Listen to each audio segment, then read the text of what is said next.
Esta mañana a abrir nuestras Biblias donde tuvimos la lectura. Ahora sí les voy a mencionar, no vamos a ver realmente los versículos que vamos a leer. La razón es porque esto es introductorio. El día de hoy estamos comenzando una serie completamente nueva. Estamos estudiando, o vamos a comenzar uno de los evangelios, que es el libro de Marcos. El libro de Marcos como tal este y Santiago son los únicos dos libros del Nuevo Testamento que no he predicado. Bueno, en serie, completos. Obviamente he predicado de esos libros, pero una serie completa es la primera vez. Entonces, estoy algo emocionado. Creo que va a ser algo muy especial, muy bonito, estudiar como tal en una serie todo este libro. Y por lo tanto, hoy, por ser introducción, no vamos a ver los puntos de un sermón de forma tradicional como usualmente lo hacemos. Vamos a estudiar básicamente acerca del autor, la fecha que se escribió el libro, dónde se escribió el libro, algunas cosas, el destinatario, quiénes fueron los destinatarios del libro, cuál es el tema del libro. Entonces eso es lo que vamos a estudiar el día de hoy. Ya nos meteremos a estudiar, comenzaremos a estudiar los versículos la próxima semana, pero el día de hoy es plenamente introductorio y espero que sea de bendición para ustedes como lo fue para mí cuando estuve estudiando esta introducción. Entonces es una introducción muy breve porque ciertamente muchas cosas se pueden decir de forma introductoria del libro de Marcos, pero creo que esos detalles los iremos viendo conforme avancemos. Ahora, Marcos es uno de los 4 evangelios, pero uno de los 3 sinópticos. Usted preguntará, pues, ¿qué es el sinóptico? Los evangelios sinópticos son 3. Hay 4 evangelios, 3 son sinópticos, que es Mateo, Marcos y Lucas. Estos 3 evangelios sinópticos básicamente son y hablan de lo mismo desde el punto de vista de cada escritor. Entonces sí hay cambios entre uno y el otro. Pero el libro de Juan es considerado el libro alegórico, el evangelio alegórico, y es muy diferente a los otros 3, Mateo, Marcos y Lucas. Entonces Marcos es parte de los 3, es uno de los 3 sinópticos que concuerdan entre ellos. También el de Juan concuerda, pero es distinto. ¿Okay?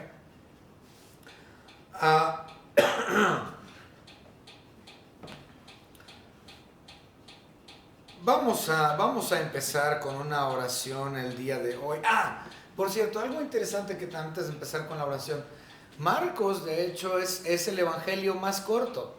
De los 4 evangelios es el más pequeño. Y hay una razón para ello. Y de hecho, las peculiaridades que tiene el libro de Marcos, porque tiene muchas peculiaridades, todas sus peculiaridades realmente son a raíz de los destinatarios.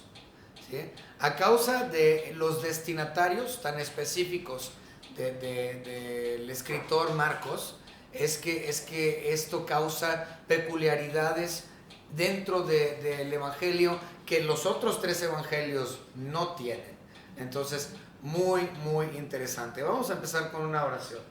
Señor Padre, gracias le damos porque nos ha permitido estudiar en esta ocasión esta introducción a este maravilloso evangelio tan precioso. Gracias, Señor, porque podemos ver a su Hijo Jesucristo como el siervo perfecto dentro de este magnífico libro. Gracias, Señor, por su salvación, la cual usted nos ha dado gratuitamente, no mereciéndolo, pero usted por misericordia nos lo ha otorgado, Señor, por gracia, por medio de la fe. Gracias, Señor, por ello. Gracias, Señor, porque usted nos ha hecho sus hijos, nos ha adoptado, nos ha elegido. Señor, le pedimos que usted bendiga este servicio y el de la tarde también, y todas las iglesias en nuestros alrededores, todas las iglesias locales, todas las iglesias a nivel estatal, nacional, donde tienen pastores que predican verdaderamente, profundamente la palabra de Dios, que sacan las joyas de la palabra para explicárselas a la congregación, para que estos sean edificados y crezcan. Gracias por esas iglesias, gracias por esos pastores. Te damos gracias, Señor, por todo lo que nos has dado. En el nombre de nuestro Señor y Salvador Jesucristo, nuestro Señor y Dios. Amén.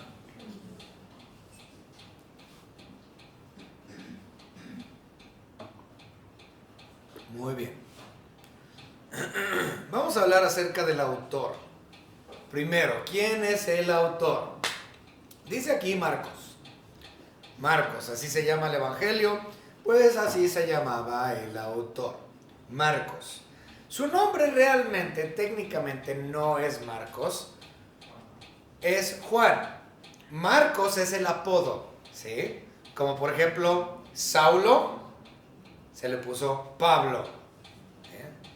A Cefas se le llamó el apóstol Pedro. A Jacobo se le llamó Santiago años más tarde. Pero el asunto es, Marcos, su verdadero nombre es Juan. Por tradición lo conocemos como Juan Marcos. Juan Marcos es como lo conocemos. Su nombre verdadero es Juan, su sobrenombre es Marcos. Ok, muy bien. Ahora, ¿qué sabemos de Marcos? Realmente muy poco, Hay pocos versículos en la Biblia que hablan acerca de este personaje bíblico. Entonces no podríamos tener una biografía completa de este individuo. Nada más tenemos pedacera. Pero vamos a ver en esta mañana qué es lo que sabemos, qué es lo que realmente sabemos del autor Juan Marcos. Primero, Juan Marcos fue hijo de María, de una de las Marías. ¿Ok? Juan Marcos era hijo de María en Jerusalén. ¿Sí? La madre de Juan Marcos era una persona con algo de dinero, no vamos a decir que era sumamente rica, la Biblia no nos dice eso, pero tenía una casa suficientemente grande como para hospedar a los hermanos dentro de su casa. Entonces eso implica que la hermana estaba bien, ¿va? No era millonaria, no era rica, pero sabemos que tenía una casa con suficiente espacio para albergar a una congregación de hermanos que se juntaban ahí para orar. Ella entonces es la mamá de Juan Marcos. Vamos a ver unos versículos acerca de eso. Un versículo, Hechos. Vamos rápidamente al libro de Hechos. Capítulo 12 y versículo 12. Hechos 12:12 nos dice: y habiendo considerado esto, llegó a casa de María, la madre de Juan, el que tenía por sobrenombre Marcos, donde muchos estaban reunidos orando. Entonces, María, la madre de Juan, cuyo sobrenombre era Marcos, tenía una casa y en esa casa se reunían los hermanos a tener servicios en la ciudad de Jerusalén. Esta era la mamá de Marcos, María. Bien, ahora, vamos a hablar de María un poco porque tenemos que entender esto. ¿Quién es María? Bueno, María, la madre de Marcos, resulta que es prima del muy famoso Bernabé. ¿Sí? María, madre de Marcos, es prima de Bernabé. ¿Okay? Por lo tanto, esto significa que Bernabé es tío de Juan Marcos. Bernabé es tío de Juan Marcos. ¿Okay? Vamos rápidamente a ver Colosenses. Colosenses capítulo 4 y versículo 10. Efesios capítulo 4 versículo 10. Aristarco, o sea, está escribiendo aquí Pablo, ¿no? En Colosenses. Y Pablo dice: Aristarco, mi compañero de prisiones, os saluda. Y Marcos, el sobrino de Bernabé, acerca del cual habéis recibido mandamientos, si fuera vosotros, recibidle. ¿Okay? Entonces, Marcos es sobrino de Bernabé. Bernabé es primo de su madre, María. ¿Qué más sabemos de este Marcos? Aparte de ser sobrino de Bernabé, madre de María. Bueno, ahí les va lo interesante.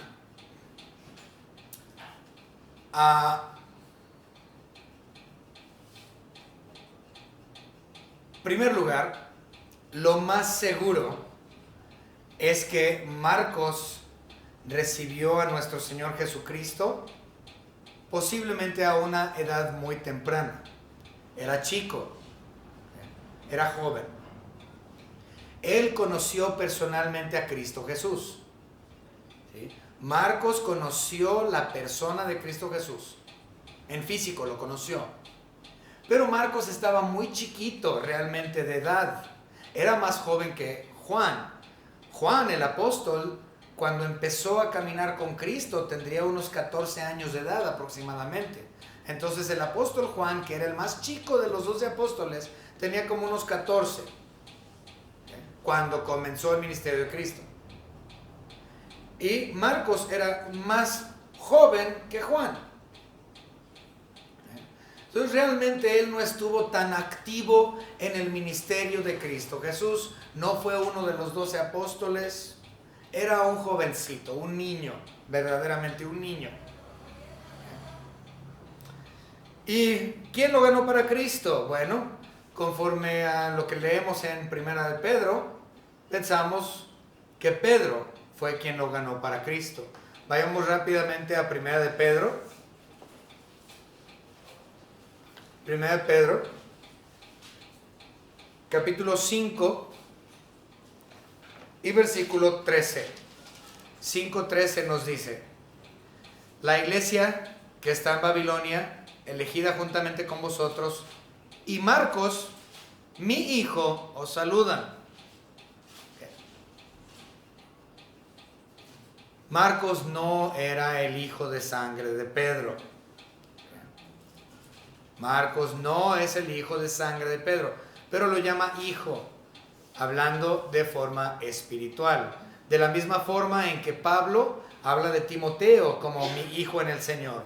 Así como Pablo habla de Trófimo y lo llama mi hijo. Así como también lo hace con Tito. Pablo llama a Tito, a Timoteo y a Trófimo sus hijos espirituales. Y aquí estamos viendo ese mismo tipo de lenguaje por parte de Pedro con referencia a Juan Marcos. Por lo tanto, creemos que Juan Marcos recibió a Cristo por boca de Pedro cuando él era muy joven todavía. Ok.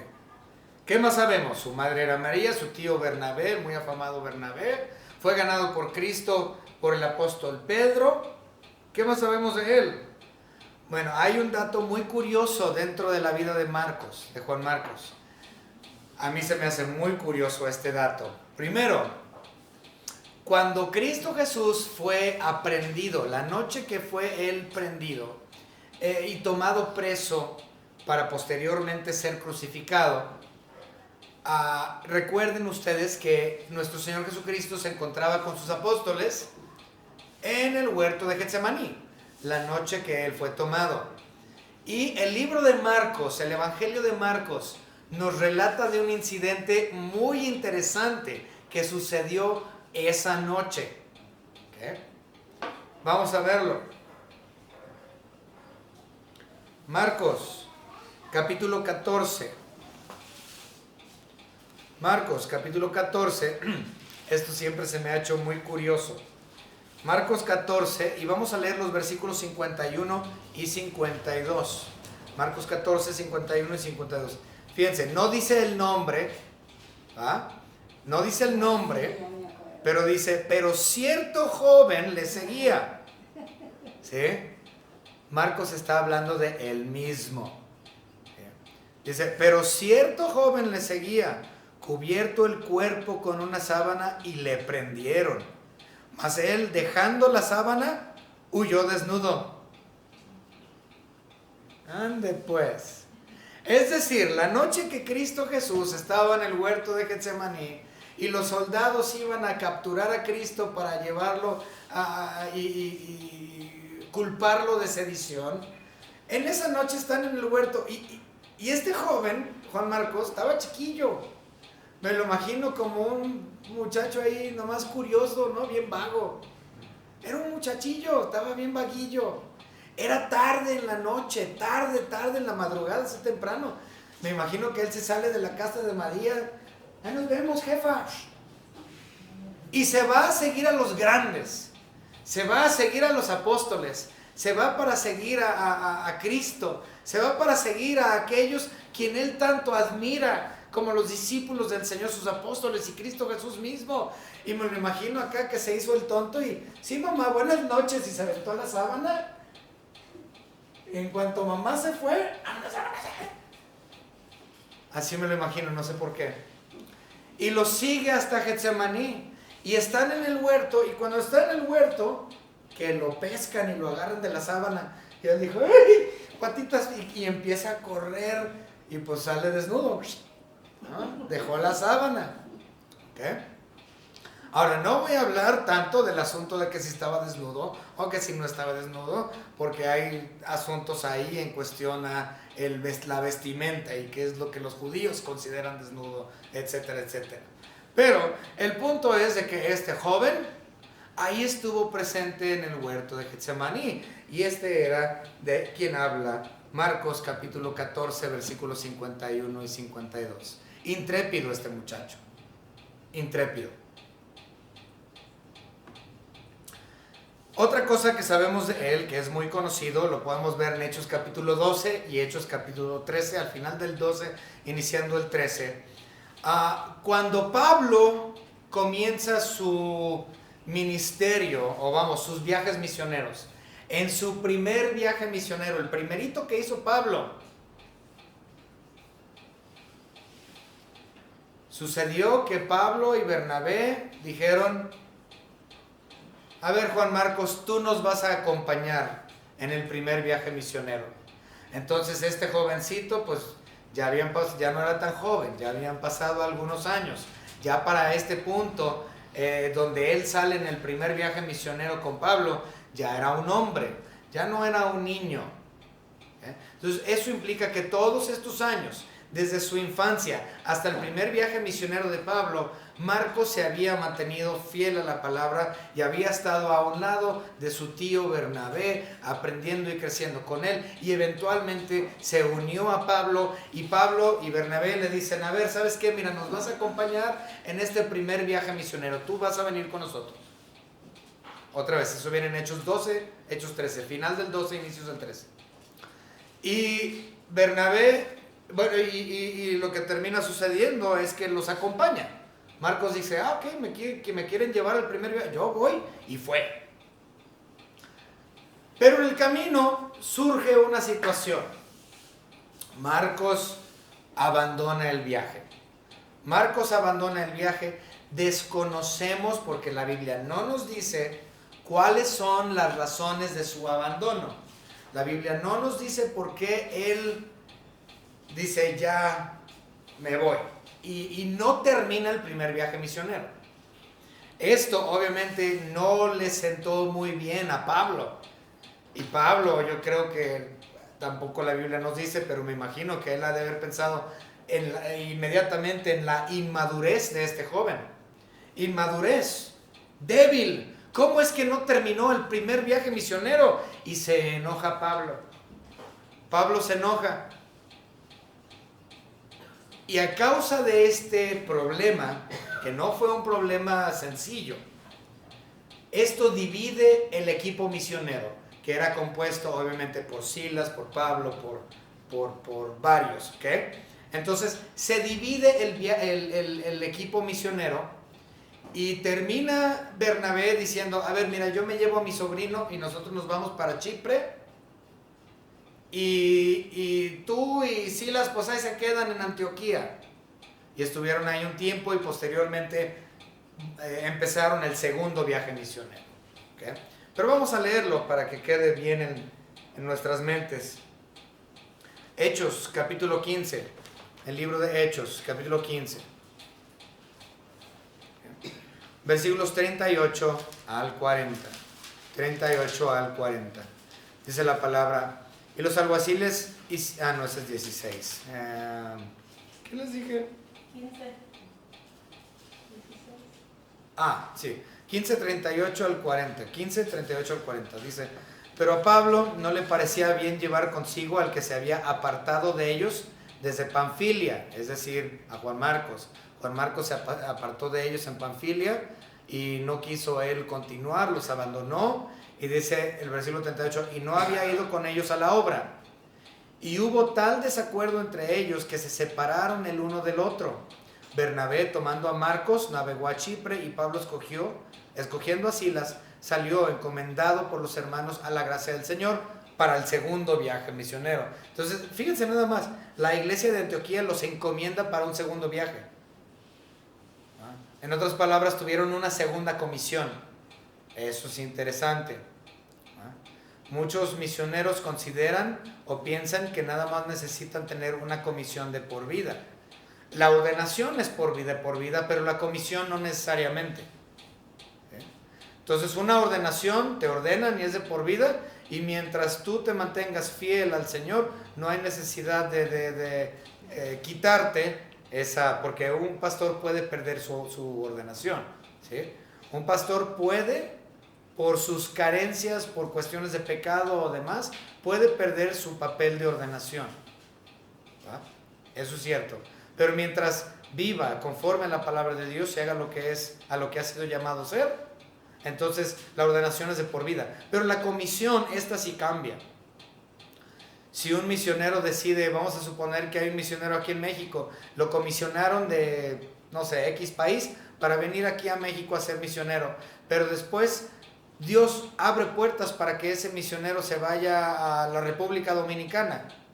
Entonces la iglesia enviadora tendría que volver a recomisionar a ese misionero para que ahora se vaya a la República Dominicana, porque su comisión originalmente fue para México. Ya no está en México, requiere una nueva comisión. Entonces, esto es lo que sucedió aquí con Pablo. Entonces, Pablo ya había tenido su comisión para su primer viaje. Ahora este es un segundo evento, un segundo viaje, y la iglesia de Antioquía ahora manda a Pablo con Silas, con su nueva comisión. ¿Ok? Muy bien, continuamos. Entonces, hubo este desacuerdo y se causó un problema muy grande, el equipo se dividió. Lo siguiente que nosotros sabemos es que 12 años, más o menos, 12 años después de este incidente en que Pablo ya no quiere nada con Marcos y se dividen y se van por cada quien por su lado, 12 años después de ese incidente, Pablo se encuentra en Roma encarcelado. Y fue cuando él escribió el libro de Colosenses. Cuando Pablo, estando en la cárcel, escribe el libro de Colosenses, volvemos a ver ahí el nombre de Juan Marcos como presente junto con Pablo. ¿Okay? No estoy diciendo que Juan Marcos estaba en la cárcel, no, pero Juan Marcos sí estaba en Roma durante el encarcelamiento de Pablo. Y eso lo podemos ver en Colosenses capítulo 4, versículo 10, que ya leímos. Entonces, si ustedes leen antes, si leen a partir del 4, 2, 3, 5, por ahí así, dice Pablo que él está en prisión, menciona que él está en sus prisiones, y luego en el 4:10 menciona a Juan Marcos. Por lo tanto, sabemos que hubo algún tipo de reconciliación en ese momento, tuvo que haberlo. Entonces, 12 años después del rompimiento ministerial que tuvieron, se encuentran en Roma, Pablo bajo calidad de prisionero, pero parece ser que arreglan ahí la situación. Y gloria a Dios por ello. Recientemente, de hecho esta semana, hermanos, esta semana, para mí me sucedió algo insólito. Hace unos días recibí una llamada de teléfono de unos pastores que me han causado más que puro problema por años. Hermanos, tengo 15 años, yo creo, con este problema que he tenido con estos pastores severos. Resulta que me hablaron esta semana pasada y me dijeron: pastor, ¿podemos echarnos un café con usted? Y luego dije, ay, de seguro va a haber broncas. no puedo hablar con ellos sin tener algún tipo de incidente. Entonces yo ya sabía que me iba a ir algo mal. Resulta que fuimos al café y lo primero que me dice el pastor: queremos limar las asperezas con usted, cometimos errores, y en pocas palabras me pidieron perdón, más o menos, medio raro, pero los conozco de toda la vida, entonces no puedo esperar mucho más de ellos. El asunto es, limaron las asperezas hasta cierto punto, y esto fue precisamente lo que pasó con ellos. 12 años se tomaron para poder resolver. Ok. Lo siguiente que sabemos de Juan Marcos es ya al final de la vida de Pablo. Cuando Pablo estaba ya a punto de perder la cabeza, literalmente, en 2 de Timoteo, capítulo 4 y versículo 11, 2 de Timoteo 4:11, Pablo pide por Juan Marcos y dice: tráiganme a Juan Marcos porque me es útil para el ministerio. Entonces vemos que ya habían cambiado muchas cosas desde el incidente original, donde tuvieron ese confrontamiento. Pasaron muchos años, pero eventualmente se arregló la situación y Pablo vio a un hombre maduro en la fe, necesario para el ministerio, útil para llevarlo a cabo.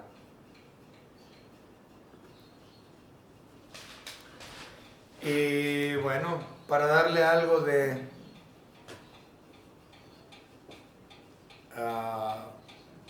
aplicación a esto el día de hoy, yo me puse a pensar un poco acerca de esto. Dije, ¿y eso a mí para qué me ayuda?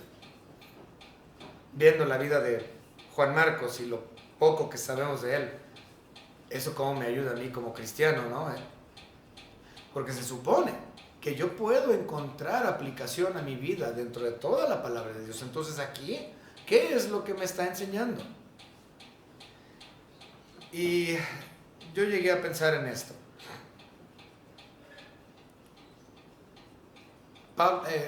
Juan Marcos la regó. Y la regó con el apóstol Pablo, no con cualquier persona. Aunque no sabemos los detalles de lo que sucedió, pero no fue algo bonito. Hubo problemas serios. Y la verdad es que aún así, Marcos vio victoria.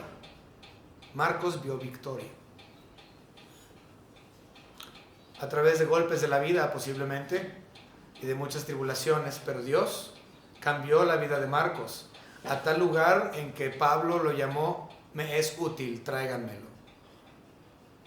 Y él en cierta forma tomó la batuta. A lo que voy es esto: muchas personas cometemos errores, cometemos problemas, la regamos en muchas ocasiones. Y muchas veces podemos decir, es que esa decisión destruyó toda tu vida. Esa decisión y eso que acabas de hacer ha destruido toda tu vida. ¿No? Le decimos a los jóvenes cuando la riegan muchas veces. Pero la realidad es que esto no significa que toda tu vida se marque por ese error o ese pecado o lo que sea que tú hayas cometido. Todos cometemos errores. Y Dios nos da oportunidades una y otra vez para su servicio. Si yo la regué una vez, yo sé que Él me cambia. Yo sé que Él me moldea. Yo soy el barro, Él es el alfarero. Él va a golpear el barro, a moldear el barro para su honra y su gloria. Y aunque yo la riegue, si yo vengo al arrepentimiento y comprendo lo que he hecho y pido perdón realmente por Dios, ¿sabes qué? Hay oportunidad. Puedes llegar a ser útil y bueno en el ministerio. o en cualquier cosa. Así es como yo vi la vida de Juan Marcos. Ciertamente no fue un fracaso.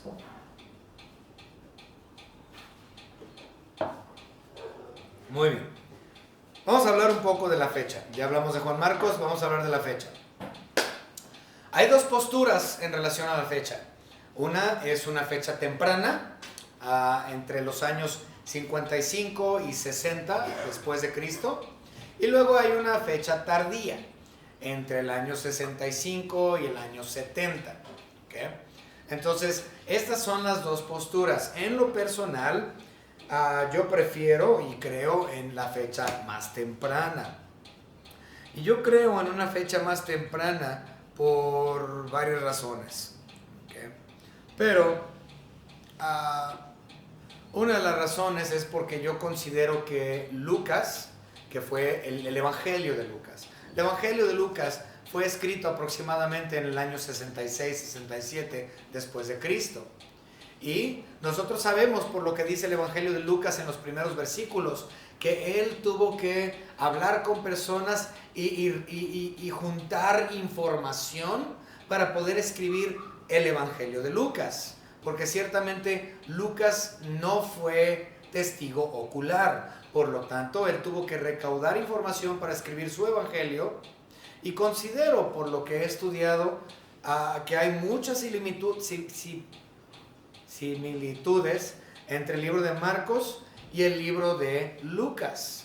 Por lo cual, yo veo en lo personal que Lucas muy posiblemente utilizó información del libro de Marcos para poder redactar lo suficiente para escribir su propio evangelio. Entonces eso pondría al libro de Marcos antes, es decir, en la fecha más temprana. Hay otras razones por las cuales también lo creo, pero no nos vamos a meter en eso en este momento. Ahora, ¿de dónde se escribió? Consideramos que se escribió de Roma, precisamente muy cercano al tiempo en que Pablo estaba escribiendo el Evangelio a los colosenses, que ya mencionamos, Colosenses capítulo 4. Entonces consideramos que el libro de Marcos fue escrito un poquito antes de ese incidente en Colosenses, en Roma. Muy bien, aquí es donde se viene lo interesante, destinatarios. ¿Quiénes son los destinatarios? Bueno, Mateo escribió a los judíos. Lucas escribió a los griegos. Juan escribió realmente de manera general a la humanidad, mientras que Marcos fue específico a los romanos. Él estaba en Roma cuando escribió el Evangelio y sus destinatarios eran las personas de esa misma ciudad donde él se encontraba. Entonces ellos eran los lectores a los cuales él había proyectado su libro. Bien, ahora, el hecho de que sus destinatarios o sus lectores eran romanos, esto realmente nos hace entender la estructura la obra literaria del libro de Marcos. Es muy, como ya lo mencioné, el libro de Marcos es un libro de los evangelios el más corto. ¿Por qué? Bueno, porque los romanos no se andaban con rodeos. Los romanos eran directo, al grano. Estos son los hechos, ¡pum! Directo, al grano, sin rodeo. Mientras que, por ejemplo, los griegos filosóficos, los griegos, híjole, todo tenía que ser embellecido, todo tenía que ser lleno de gloria y pompa. ¿Okay? Por lo tanto, el libro del Evangelio de Lucas es sumamente, mucho más complejo en su obra literaria y le da todo floreado, muy hermoso el libro de Lucas en comparación con el libro de Marcos. ¿Por qué? Porque Lucas se enfocaba con el griego que ellos exigían ese tipo de literatura, mientras que el romano dice, nah, tú dame los hechos, yo quiero saber qué es lo que dice, no me andes con rodeos, directo, pum. Esta es la razón por la cual Romanos es más corto. Ahora, el libro de Marcos como tal no es una biografía de la vida de Cristo. Otra vez, toma nada más hechos históricos y esto es cierto y esto es lo que pasó ahí. Muy bien. Ahora, las peculiaridades del libro de Marcos, como ya les mencioné, tiene que ver mucho con el destinatario. ¿Okay? Ya hablamos que el destinatario eran los romanos, y a causa de que sus destinatarios eran los romanos, el tema también está relacionado con eso. El tema del libro de Marcos, entonces ya vimos fecha, ya vimos de dónde. El tema del libro de Marcos es el siervo perfecto. El siervo perfecto. Si ustedes recuerdan, los 4 evangelios son diferentes en cuestión a cómo muestran a la persona de nuestro Señor Jesucristo. Por ejemplo, Mateo lo ve como rey. Mateo lo ve como rey porque Mateo era escrito para los judíos. Y los judíos tenían que ver que Cristo Jesús era el descendiente directo de David y por lo tanto heredero al trono. Por lo tanto, Mateo incluye la genealogía de Cristo para presentarle al judío que Cristo es rey. Marcos, bueno, vamos a irnos con Lucas, nos vamos a saltar. Lucas presenta a Cristo Jesús como el hombre perfecto, no como el rey, sino como el hombre perfecto. ¿Por qué? Porque los griegos, a quienes eran los destinatarios del libro de Lucas, estaban siempre en busca del hombre perfecto. Siempre estaban en busca del hombre perfecto. Si no es así, simplemente vean las obras de arte. Las obras de arte griegas siempre ponen a especímenes, ¿no?, de hombres tallados en mármol, ¿no?, chiquititos, bien musculosos. ¿Sí? ¿Por qué? Porque los griegos estaban siempre en busca del hombre perfecto. Era parte de su cultura. Por lo tanto, Lucas muestra a los griegos, a Jesús, el hombre perfecto. Mientras que Marcos, que es el que estamos viendo, Marcos ve al siervo perfecto. ¿Por qué el siervo perfecto? En el Imperio Romano, no me acuerdo si una tercera parte o 2/3 partes, pero una gran cantidad de los habitantes en el Imperio Romano eran esclavos. 2/3 partes, ok. Entonces muchos esclavos dentro del Imperio Romano. Y por lo tanto los romanos, ellos sabían muy bien lo que era el servicio. Y ellos querían siempre a un siervo que era bueno. Siempre buscaban a un esclavo de alta calidad. Ellos querían el mejor servicio que se les pudiera ofrecer. Ellos no querían un siervo mediocre. Estaban siempre en busca del esclavo o siervo perfecto. Por lo tanto, Marcos, escribiéndole a los romanos, expone a la persona de Cristo Jesús como el siervo perfecto. Ellos lo hubieran comprendido y les hubiera interesado. Pero no solamente eso. Esta es la razón por la cual el libro de Marcos no incluye la genealogía de Cristo, como el libro de Mateo o el libro de Lucas. El libro de Lucas lo tiene porque obviamente el hombre perfecto tiene que tener un pedigrí perfecto. ¿Sí? Si estás en busca del hombre perfecto, su ascendencia también tiene que ser desde perfecta. Entonces, Lucas incluye la genealogía de Cristo, su pedigrí, vamos. Y no solamente eso, sino obviamente porque estaban en busca del hombre perfecto, tenía que tenerlo. Mateo expone y pone la genealogía de Cristo también desde el primer capítulo. ¿Por qué? Porque tenía que presentarle a los judíos que Cristo Jesús es Dios. Tenía que mostrar su divinidad. Perdón, su rey, que tenía la herencia al trono, el derecho al trono. Mientras que en el caso de Marcos no hay genealogía. ¿Por qué? Porque a los romanos no les interesaba la ascendencia del esclavo. A mí no me importa si tiene pedigrí o no tiene pedigrí. Es un esclavo. A mí lo que me interesa como romano es si sabe hacer las cosas o no sabe hacer las cosas. Eso es lo que al romano le interesaba. Es lo que el romano quería de sus siervos. ¿Puede o no con la chamba?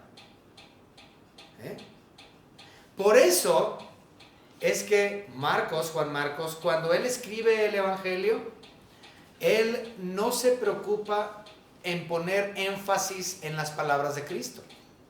De hecho, una cosa muy interesante, Marcos casi no menciona los sermones de Cristo Jesús, ni las conversaciones de Cristo.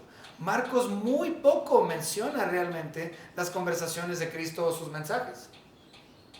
Porque para Marcos no le interesaba escribir acerca de lo que Cristo dijo, sino que le interesaba hablar acerca de lo que Cristo hizo.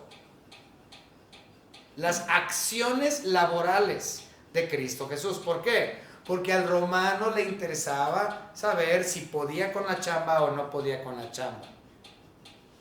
Y aparte un esclavo no tiene voz ni voto. No me importa lo que el esclavo me diga. Lo que salga de la boca del siervo, ¿qué importancia? Eso es irrelevante. Yo quiero saber si puede o no con el trabajo. Por eso es que Marcos no se enfoca en lo que Cristo dijo, sino más bien en lo que Cristo hizo, sus acciones. Okay.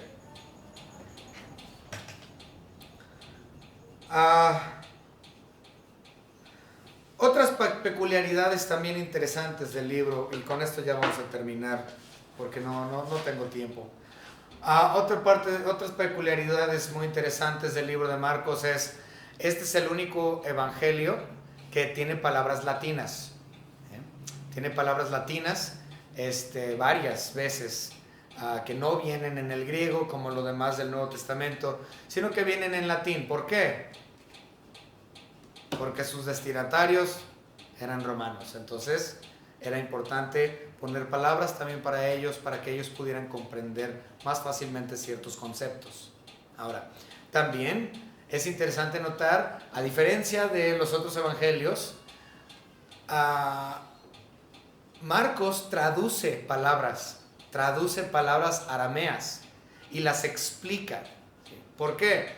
Otra vez, porque sus destinatarios eran romanos. Entonces ellos no iban a comprender las palabras arameas, entonces él tenía que darle el significado de estas palabras.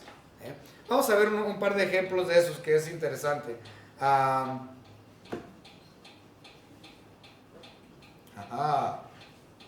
me perdí. Ok, Marcos capítulo 5.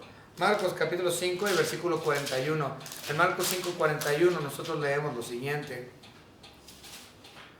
Y tomando la mano de la niña le dijo, Talita Kumi, que traducido es, niña, a ti te digo, levántate. Entonces ahí está traduciendo palabras en arameo. Si vamos al capítulo 7 y versículo 34, lo volvemos a ver. En el 7:34 nosotros leemos, y levantando los ojos al cielo gimió y le dijo, Efata, es decir, se ha abierto. Entonces él hace esto en varias ocasiones. En el 15 también, en Marcos 15 y capítulo 22, en Marcos 15, 22, él traduce, dice, y le llevaron a un lugar llamado Gólgota, que traducido es lugar de la calavera. Entonces todo esto lo hace para el beneficio de sus lectores. Entonces contiene palabras en latín, cosa que ningún otro libro hace, traduce palabras al arameo a un idioma más reconocible para que lo comprendan. Entonces todo esto son peculiaridades. También el libro de Marcos no incluye el Sermón del Monte, puesto que esto tampoco sería de gran interés para los romanos. También no hay mucho sentido para Marcos escribir acerca de los fariseos y los saduceos. Entonces, a diferencia de Mateo y Lucas, donde hay un montón de mención de los fariseos, de los saduceos y de otras sectas que se encontraban en Israel, a Marcos no le dio interés hablar de estas sectas religiosas, porque otra vez, para los romanos ni los conocían ni les interesaba, ¿va? Y era darle vueltas al asunto, algo que para ellos era irrelevante. Ellos querían conocer el siervo, la perfección del siervo y qué es lo que hace el siervo. Entonces, hablar de estas otras cosas no hubiese tenido sentido para el público romano. Okay. También otra cosa muy interesante, también por cuestión de los destinatarios, es que Mateo tiene referencia tras referencia tras referencia del Antiguo Testamento. Lleno, está repleto de referencias del Antiguo Testamento. Lucas también está lleno, repleto hasta el tope de referencias al Antiguo Testamento. Juan también. Mientras que Marcos contiene muy pocas referencias al Antiguo Testamento. De hecho, son 63 referencias.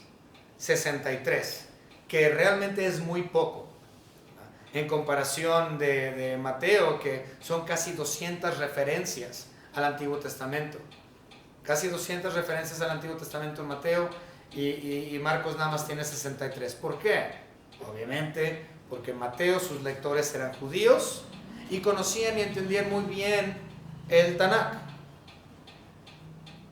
Mientras que el romano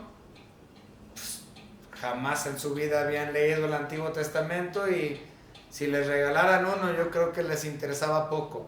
Por lo tanto, es natural que esas referencias no existan de forma tan abundante en el libro de Marcos. Ok, muy bien. Ahora, por último, y con esto vamos a terminar el día de hoy, el bosquejo o cómo está dividido el libro de Marcos. Nosotros podemos subdividir el libro en un montón. Lo podemos cortar y hacer pedacitos y hacerlo en un índice. Y se puede dividir muy extensamente. Sin embargo, para hacerlo de forma general y entenderlo de una forma mucho más sencilla, tomando el tema original del siervo perfecto, Marcos está dividido en dos partes nada más. Nada más dos partes. Del capítulo 1 hasta el final del capítulo 10, el tema es el servicio del siervo. De todo el capítulo 1 hasta finalizar el capítulo 10, el siervo o el servicio del siervo. Pero del capítulo 11 hasta el final del libro, que es el capítulo 16, del capítulo 11 al capítulo 16, nosotros vemos el sacrificio del siervo. Entonces, en los primeros 10 capítulos, el servicio del siervo, y en los últimos capítulos, del 11 al 16, el sacrificio del siervo. Ciertamente, Marcos se enfoca muchísimo en lo que viene siendo muerte, sepultura, resurrección de nuestro Señor Jesucristo. No incluye su nacimiento. ¿Por qué? Porque nuevamente, para un esclavo, para un siervo, no importa nada acerca de su nacimiento, sino qué es lo que hace y hacia dónde va. Entonces, la obra de Jesucristo en su muerte, su sepultura y su resurrección. Ahora, estas dos divisiones, el servicio del siervo y el sacrificio del siervo, están divididos exactamente ahí por el versículo clave. El versículo clave de todo el libro de Marcos es Marcos capítulo 10, versículo 45. Este divide las dos mitades del bosquejo natural. Marcos 10, 45, muy conocido por todos, dice la palabra de nuestro Señor, porque el Hijo del Hombre, es decir, Cristo Jesús, no vino para ser servido, no, porque Él es el siervo perfecto, sino para servir. Él vino a servir y para dar su vida en rescate por muchos. Este es el versículo clave, el cual queda exactamente a la mitad entre el primer punto del libro el servicio del siervo, y el segundo punto del libro, el sacrificio del siervo. Hermanos, espero que esta introducción, aunque muy breve, haya sido de bendición para ustedes, hayan aprendido un poquito más acerca de la estructura, la literatura, la composición y ciertamente la autoría de este hermoso evangelio. Y espero, hermanos, que podamos disfrutar grandemente de este libro en los próximos meses, si no es que un par de años o un año por lo menos, yo creo. ¿Okay? Vamos a terminar en oración. Señor Padre, gracias le damos porque usted nos ha permitido aprender, nos ha permitido estudiar, nos ha permitido tener esta breve introducción al libro, y le pedimos, Señor, que el tema realmente del siervo perfecto esté en nuestros corazones a lo largo de este estudio, para que nosotros como congregación aprendamos también a servir, a ser siervos, tomando a su Hijo Jesucristo como nuestro ejemplo de vida, para que nosotros también, Señor, podamos practicar la kenosis y pensar en otros y servir a otros antes que servirnos a nosotros mismos. En el nombre de nuestro Señor y Salvador Jesucristo, nuestro Señor y Dios. Amén.